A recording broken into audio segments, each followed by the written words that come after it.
tamu. Ini yang gabung kelas 12 saja atau ada alumni? Kelas 12 aja, Bu. Kelas 12 saja ya, partisipannya nih. Dikit yang ikut. Tapi dari sekolah semua. Ada nih yang lain? Pada belajar materi yang lain ya?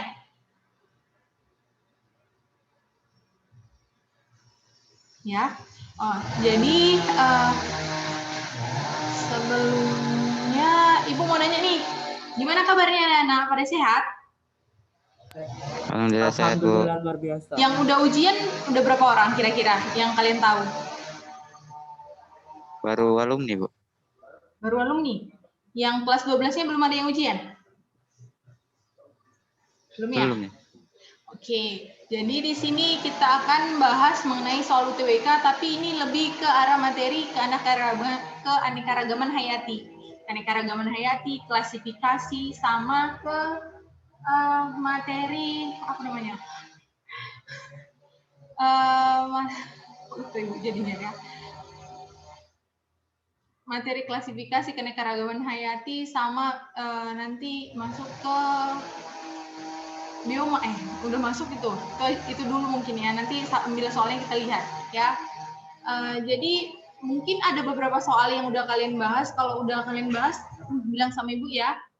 Jadi ini ada soal pertama, suatu daerah ditemukan banyak ditumbuhi jenis pohon yang sejenis, dan pohonnya akan selalu berwarna hijau meskipun pada musim dingin ataupun musim panas. Daerah tersebut termasuk ke dalam bioma bla bla bla, dan tumbuhan yang hidup di daerah tersebut adalah.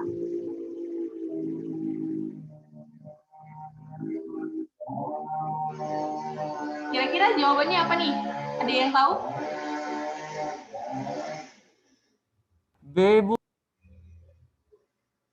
B. Sorry, suara kalian nggak begitu kedengaran ya? B ya? Atau coba Azami?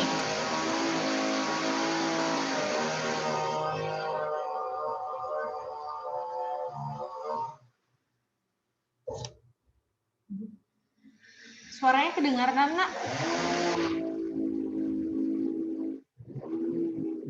Oke, kalau ini jawabannya, kita lanjut aja. Bentar ya, masih ada penebangan pohon.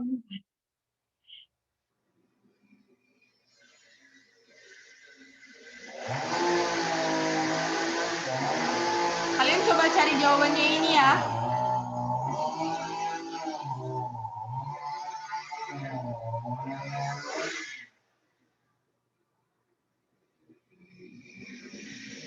Oke. Kira-kira jawaban nomor 1 apa, Nak?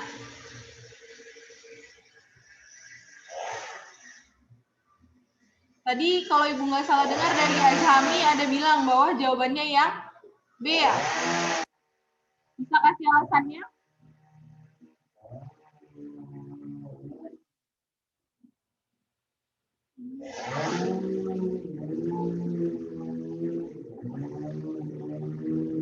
Ini suara Ibu yang nggak kedengeran atau kalian yang unresponding?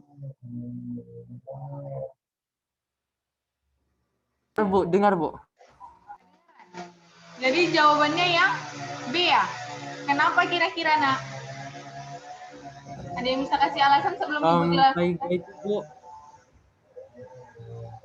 Taiga itu termasuk bagian yang dia daerah pohon cemara-cemara gitu, Bu. Pinus, cemara, dan sebagainya, Bu. Jadi menurut saya yang itu, Bu.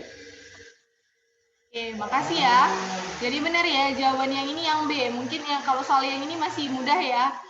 Jadi kalau misalnya kita bahas mengenai ekosistem darat, itu ada beberapa jenis bioma. Nanti memudahkan kalian untuk mengingat apa sih perbedaan antara bioma yang satu dengan bioma yang lain. Kalian lihat aja nih dari curah hujannya, ya. Curah hujan sama suhu yang ada di daerah tersebut, gitu ya. Biasanya dia daerah yang memiliki curah hujan yang paling rendah itu di daerah tundra, ya. Tundra, taiga itu termasuk yang curah hujannya rendah. Nah, dengan suhu yang cenderung rendah juga, kayak misalnya di tundra nih, dia kan di daerah apa nih namanya, kutub kan. Nah, Tudra, biasanya floranya ada yang ingat nggak? Flora apa aja sih kira-kira tanaman yang terdapat di daerah kutub?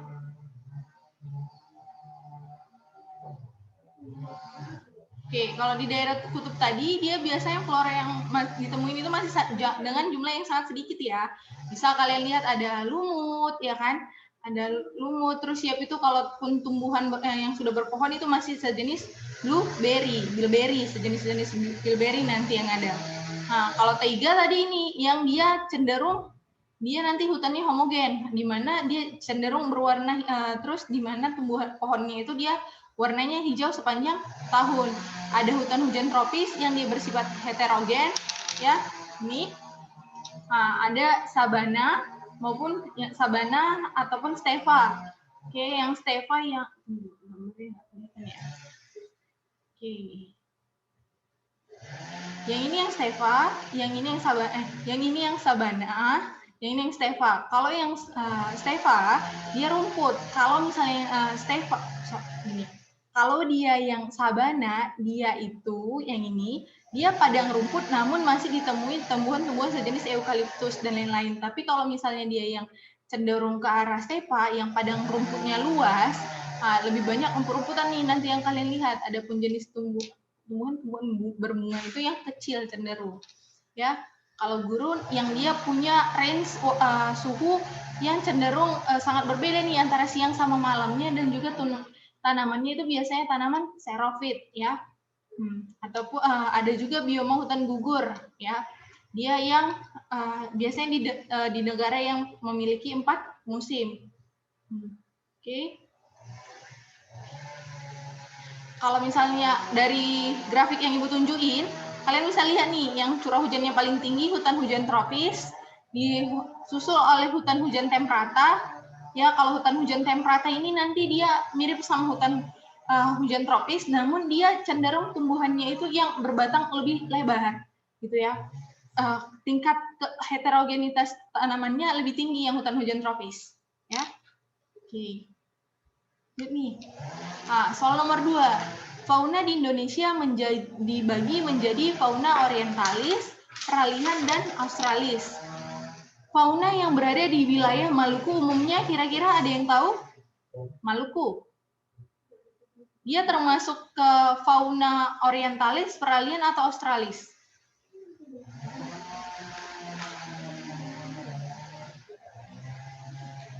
Nah,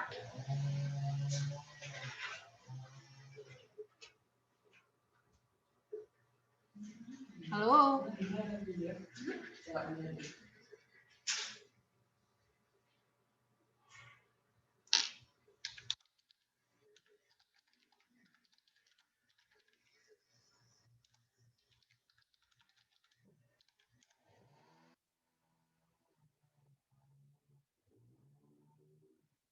Oke, kira-kira ada yang tahu jawabannya?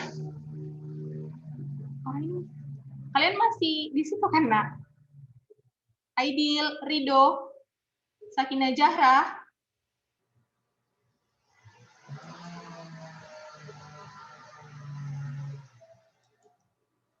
Oke, kita bahas soalnya ini lebih ke arah diskusi ya, Nak. Nanti kalau misalnya ada yang bingung langsung ditanyakan. Soalnya kalau Ibu cenderung yang jawab sendiri nanti kalian lebih susah nih ingatnya. Jadi kita lebih ke arah diskusi. Kalau Ibu tanya, kalian jawab ya. Jadi responnya harap lebih ditingkatkan, ya. Fauna Indonesia, nah, jadi lihat nih, fauna yang di wilayah Maluku, itu termasuk peralihan atau australis? Ibu ulangi pertanyaannya. Bisa kan? Kalau dia fauna oriental, Taufik, Saputra? Ya, Miss. Kira-kira? Peralihan, Miss. Peralihan. Kenapa dia termasuk ke fauna peralihan, Taufik? Karena wilayah Maluku itu, Miss, di bagian wilayah tengah di Indonesia, Miss. Oke, kalau misalnya dia kalau australis itu yang daerah mana kira-kira? Yang australis, Miss, yang daerah di wilayah timur, Miss. Wilayah timur ya. Nah, menurut Taufik, kalau misalnya nih dia Coba yang lain, misalnya ya, Rizky Hotma Octavia ada?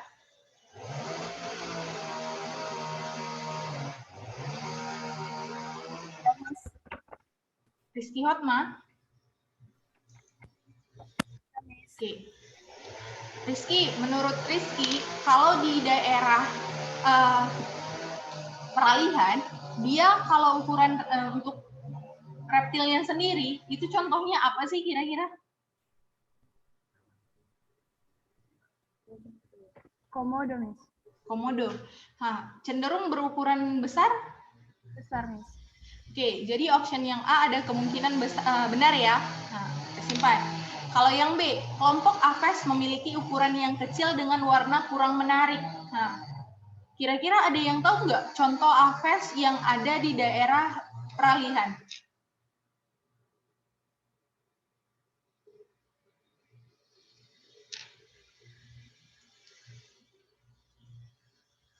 Ada? Atau ada yang tahu nggak soal nomor 2 ini jawabannya kira-kira apa? Miss, Ya, kalau menurut saya Maluku itu udah masuk ke Australia, Miss. Maluku itu udah termasuk ke Australis. Oke. Iya, Miss. Kenapa Aidil ya tadi yang jawab? Iya, Miss. Kenapa Aidil bilang kalau misalnya Maluku itu sudah termasuk ke Australis? Soalnya yang bagian peralihan itu setahu saya yang Sulawesi sama Nusa Tenggara aja, Miss. Yang Sulawesi dan reptilnya Nusa besar-besar. Nusa Tenggara. Tenggara. Hmm. Oke. Ada lagi kira-kira?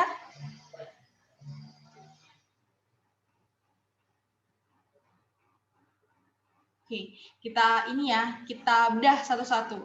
Orientalis, masih ingat daerahnya yang mana aja? Sumatera, Jawa, Kalimantan. Kalimantan, Bali termasuk nggak kira-kira? Masuk, Miss. Masuk ya, orientalis. Nah, kalau peralihan dimulai dari Sulawesi, Nusa Tenggara Timur, Nusa Tenggara Barat, maupun Maluku. Kalau yang dari sumber yang Miss baca, Maluku itu masih termasuk peralihan. Nah, Australis itu daerah Papua. Gitu, daerah Indonesia Timur semua yang itu, yang bagian Papuanya.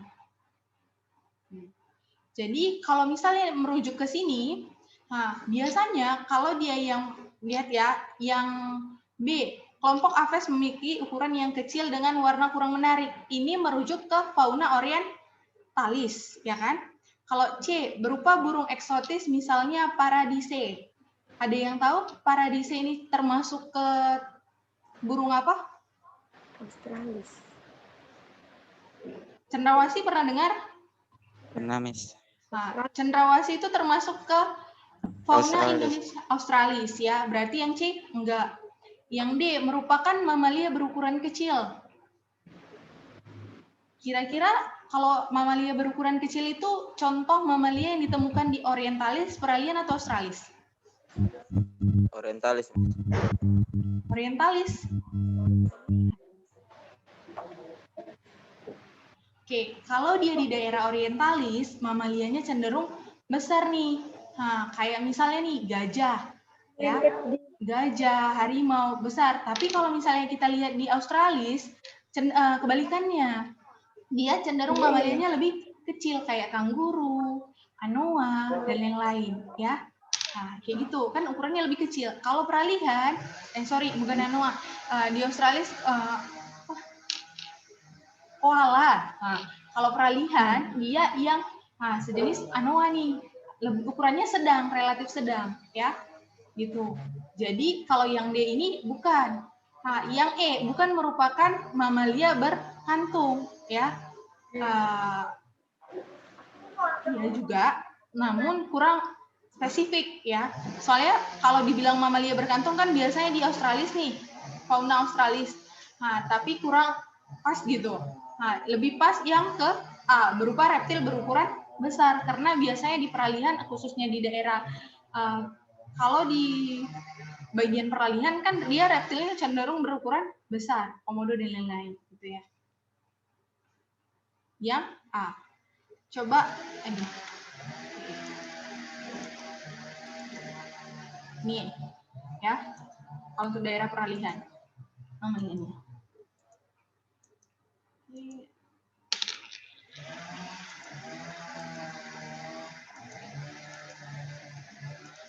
Oke. Kalau yang soal nomor 3, hujan asam merupakan fenomena yang berdampak negatif terhadap lingkungan karena yang pertama, oksida nitrogen dari gas buangan industri larut dalam air hujan membentuk asam nitrit. Yang kedua, asam nitrit di udara akan bereaksi dengan ozon dan membentuk asam nitrat yang menipiskan ozon. Yang ketiga, sulfur oksida, sisa pembakaran batu bara dan minyak bumi, larut dalam air hujan dan membentuk asam sulfat. Yang keempat, gas-gas buangan kendaraan bermotor menghasilkan partikel hidrokarbon yang larut dalam air hujan. Kira-kira opsi yang benar ini yang mana?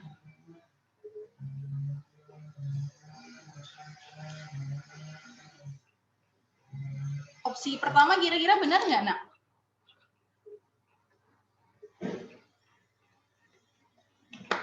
Fenomena hujan asam.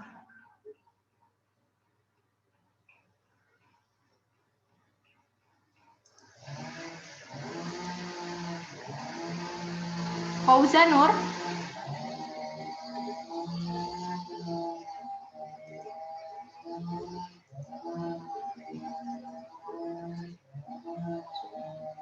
Nah, jadi kalau misalnya kita lihat secara alaminya, fenomena hujan asam ini, dia itu kan secara alaminya memang berlangsung akibat erupsi dari gunung berapi, gitu kan. Kalau misalnya terjadi erupsi gunung berapi, keluar akan dihasilkan beberapa senyawa berupa H2S maupun SO2. Yang nanti, H2S maupun SO2 ini kan akan berikatan dengan dengan H2O sehingga membentuk hujan asam. Hujan asam ini dia sebenarnya kalau dalam jumlah yang masih di ambang batasnya itu masih belum ada pengaruh besarnya, belum terlalu signifikan. Namun kalau kita lihat dari aktivitas misalnya pembakaran fosil, pembakaran bahan bakar fosil maupun kayak industri, hujan asam ini kan dampaknya sangat signifikan nih sama kita. Nah, jadi kira-kira apa aja sih yang dapat menyebabkannya ini?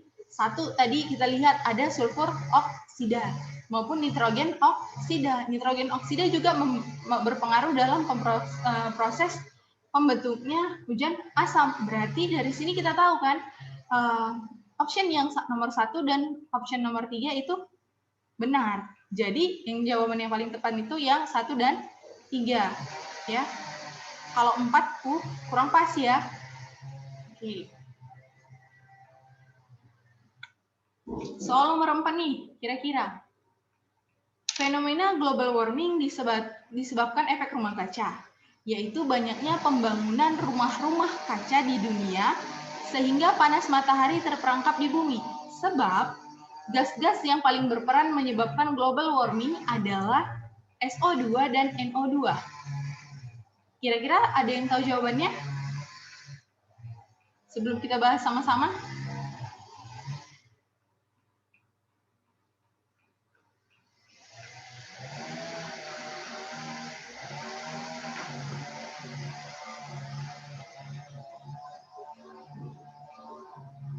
Miss. Iya, Rido.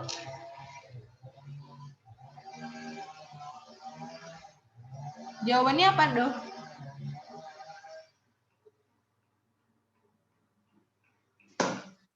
Miss. Iya. Pernyataan dan alasan salah. Kira-kira apa alasannya? Yang mana kira-kira yang menyebabkan pernyataan 1 dan pernyataan 2 ini menurut Rido salah?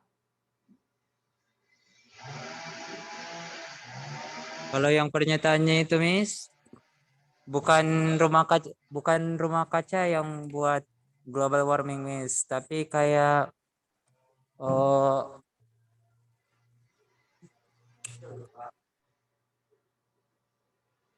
industri gitu kan. Kayak polusi udara, Miss. Kalau yang sebabnya itu, Miss, yang gas yang paling berperan dalam itu, Miss, CO2, bukan SO2 sama NO2, Miss. Oke, benar ya. Nah, jadi walaupun SO2 dan NO2 itu salah satu jenis gas yang berperan dalam menyebabkan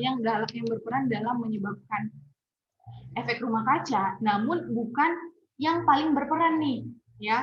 Nah, kita lihat nih, efek rumah kaca itu kan. Efek rumah kaca yang menyebabkan terjadinya peningkatan suhu di bumi, gitu kan. Nah, jadi kalau kita lihat ada beberapa zat yang gas yang mempengaruhi terjadinya proses global warming. Ada CO2, karbon dioksida, N2O, CH4, atau metana, SO2, NO2, CFC, SF6, H2O3, HFC. Dari beberapa jenis gas yang ada ini, yang paling berperan penting itu yang CO2. Dia yang paling tinggi pengaruhnya terhadap efek rumah kaca. Jadi misalnya nih, ada siklus biogeokimia. Di siklus biogeokimia, kalau terjadi di siklus karbonnya ini tidak seimbang, maka akan menyebabkan terjadinya efek rumah kaca, gitu ya. Jadi jawabannya Rido sudah tepat.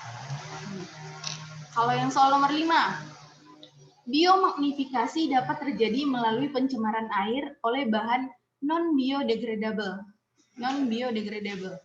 Sebab bahan pencemar dapat terakumulasi pada tingkatan trofik tertinggi melalui rantai makanan.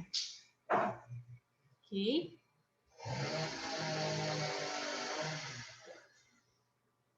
Kira-kira ada yang tahu jawabannya apa?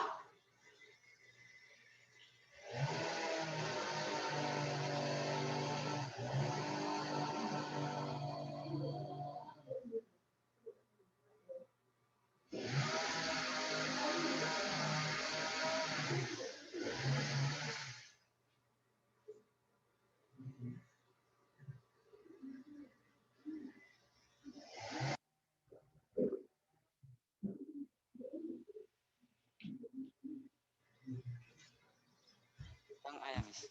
Apa? Yang A, Miss. Yang A? Pernyataan benar, alasan benar menunjukkan sebab akibat. Kira-kira kenapa, Bang?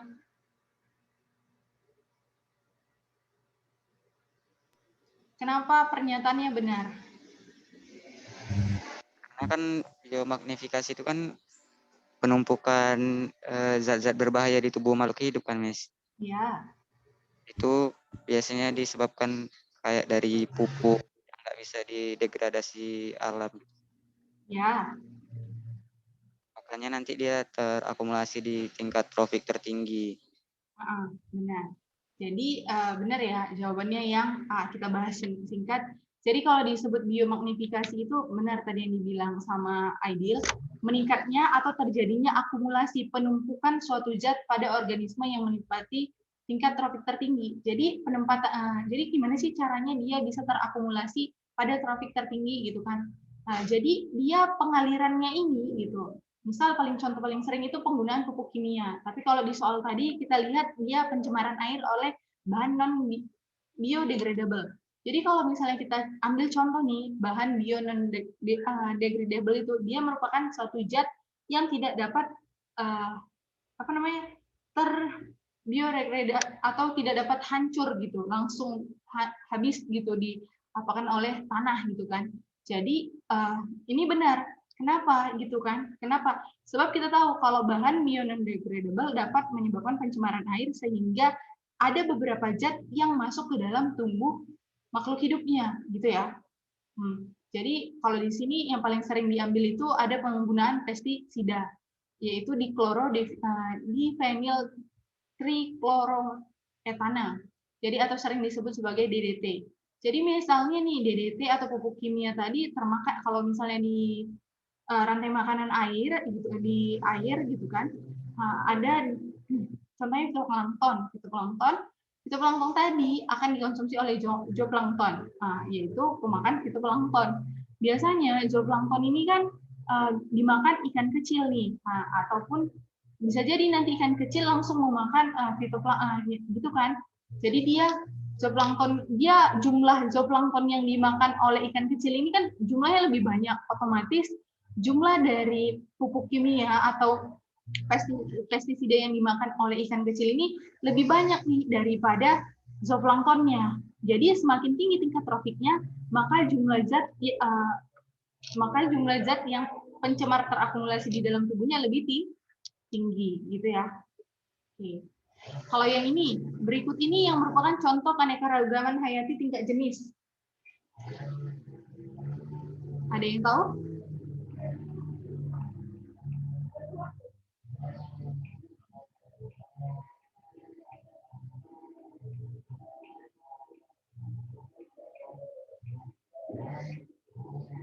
Kalau harimau Jawa, harimau Sumatera, menurut kalian itu tingkat keanekaragaman hayati tingkat apa?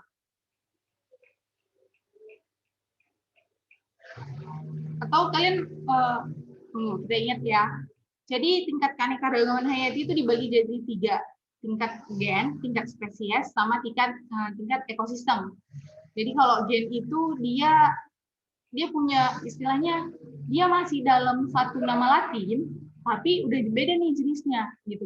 Kalau misalnya kita lihat secara kasat mata, tidak dilakukan istilahnya penelitian anatominya, kita nggak tahu bahwa mereka ternyata termasuk salah satu spesies yang sama tingkat gen. Biasanya ada bisa kucing Anggora, kucing Persia, dan lain-lain. Nah, kalau tingkat spesies, dia kalau misalnya sudah diidentifikasi nama latinnya, dia memiliki perbedaan nih di bagian subspesies maupun di spesiesnya, ya. Contohnya ada Panthera tigris sondaica dengan Panthera tigris sumatera ya. Panthera tigris sondaica yang dari Jawa, yang Sumatera yang dari Sumatera, ya. Nah, kalau tingkat ekosistem udah beda nih, dia di tingkat genusnya. Nah, contoh ada badak Jawa sama badak Sumatera. Rhinoceros sondaicus kalau di Jawa, sedangkan kalau di Sumatera dia masih di Cerorhinus sumatreniensis. Nah, jadi kan sudah terlihat nih ada perbedaan dari tingkatan takson paling rendahnya nih. Nah, jadi kira-kira yang di nomor 6 yang paling tepat itu jawabannya yang Bu. A ya. Kalau anjing pitbull sama anjing bulldog itu tingkat apa kira-kira? Gen. Tingkat gen. Mawar putih, mawar merah? Juga gen, Bu. Tingkat gen juga ya. Oke. Nah, kalau yang ini tadi masih nyambung nih sama yang tadi. Berikut ini yang bukan termasuk fauna australis adalah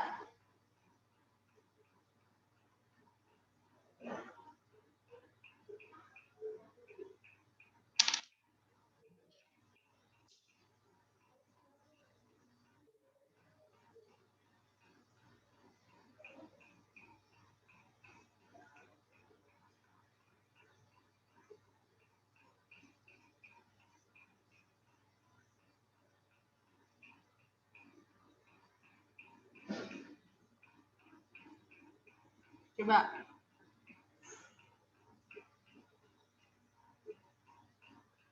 Kalau di Australis, kanguru, wallaby, koala, oposum, burung cendrawasih, beo, kakapo.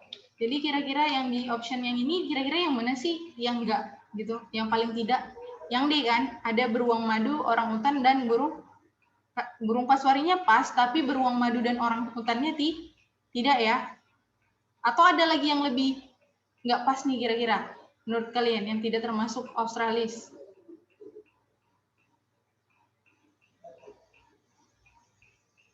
Ini 2 yang beda ya. Kalau yang E, koala, kuskus, bison, ini juga 2. Tunggu, ini kurang pasnya ya soalnya.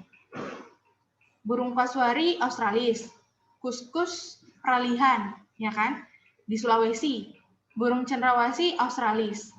Kalau koala, dia masuk Australis, kanguru Australis, burung kasuari Australis, ya kan? Nih, kita lihat kalau fauna berdasarkan zona di dunianya. Wallaby, jadi masuk mana kira-kira? Soalnya kurang pas ya, Nak, nomor 7. Ibu lupa ngecek, nanti kita perbaiki lagi di soal nomor 7. Oke. Soal nomor 8, ini. Dua organisme disebut satu jenis atau spesies apabila, ini soal paling mudah kayaknya. Ada yang tahu?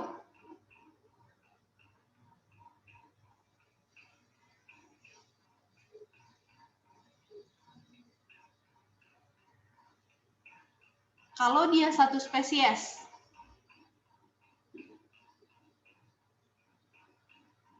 Ada yang tahu? Coba.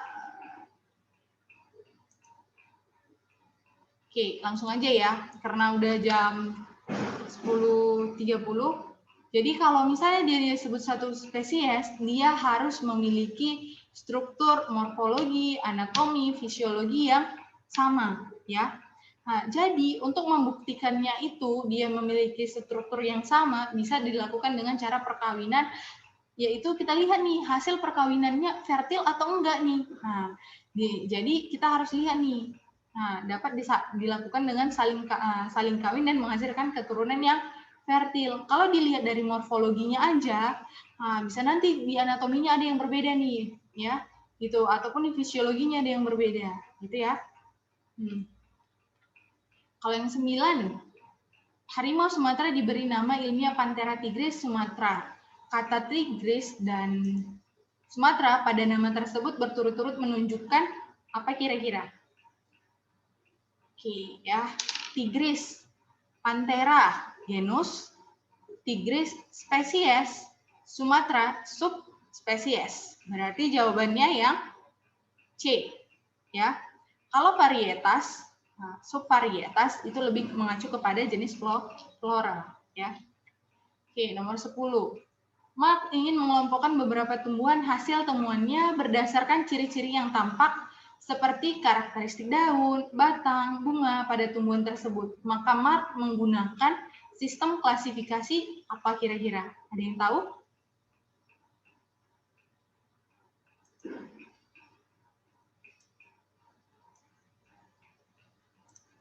Aidil, tahu jawabannya kira-kira, Nak?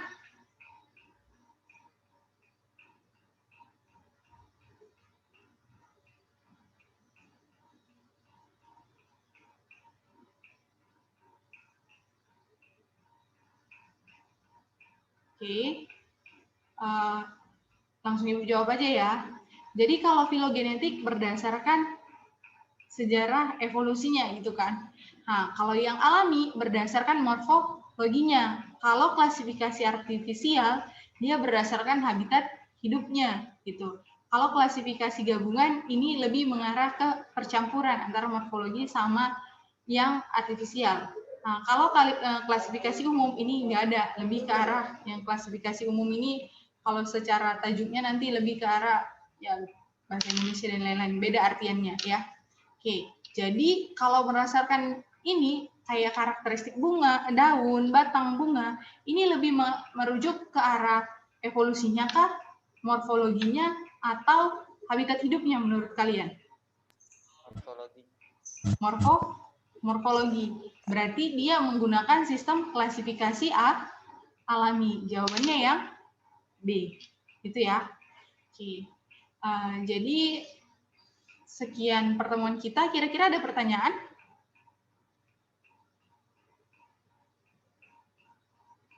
Oke. Nggak ada ya? Mohon maaf atas suara yang nggak jelasnya, jadi pembelajaran kita sedikit terganggu.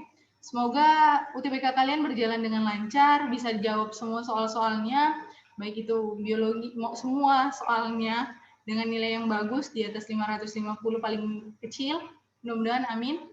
Oke, dan lulus di PTN semuanya ya. Sekian pertemuan kita hari ini. Assalamualaikum warahmatullahi wabarakatuh. Waalaikumsalam warahmatullahi wabarakatuh.